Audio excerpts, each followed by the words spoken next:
ఇక్కడ చనిపోయిన వ్యక్తి వీళ్ళు మాకు ఇక్కడ చనిపోలేదు, ఏదో బయట చనిపోయినది, దానికి సంబంధించి ఎంక్వైరీ చేసి అతనికి తగిన న్యాయం చేయాలి.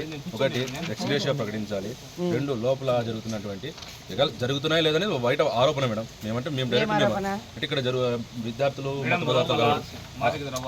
మత్తుకు అలవాటు పడుతున్నారని బయట ప్రచారం జరుగుతూ ఉంది. దీనిపైన కూడా మేము గతంలో కూడా కొన్ని సందర్భంలో కొంతమంది అధికారులకు ఇచ్చాము, కానీ ఎటువంటి స్పందన లేదు. ఇక్కడ విద్యార్థికి తీవ్ర ఇబ్బంది గురైతే కనీసం ఇక్కడ ఉన్నటువంటి యాజమాన్యం కనీసం వాళ్ళ తల్లిదండ్రులకు ఫోన్ చేయకోకుండా ఇంటిమేషన్ కూడా ఇవ్వలేని పరిస్థితి మేడం. ఆనాడు ఇక్కడ ఉన్నటువంటి దగ్గరే కదా మేడం మనకి హాస్పిటల్.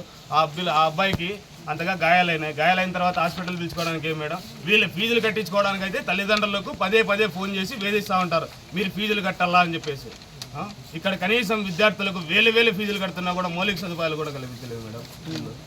ఇంత దౌర్భాగ్య స్థితిలో ఉన్నారు మేడం.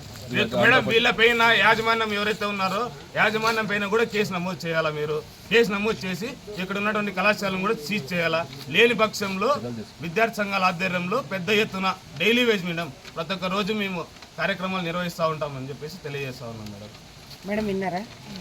వాళ్ళు చెప్పిందంతా మిమ్మల్ని అందుకే రండి అని విన్నాను. వాళ్ళు చెప్పింది వాళ్ళ బాధ మీరు అర్థం చేసుకున్నారని నేను అనుకుంటున్నాను. ఎందుకంటే కనీసం విద్యార్థుల తల్లిదండ్రులు వస్తే ఇక్కడే ఉన్నా కూడా వాళ్ళ సారు లేరు 3 రోజులు రాని 4 రోజులు అని చెప్పి కప్పి పెట్టడం కోసం కనీసం మేడం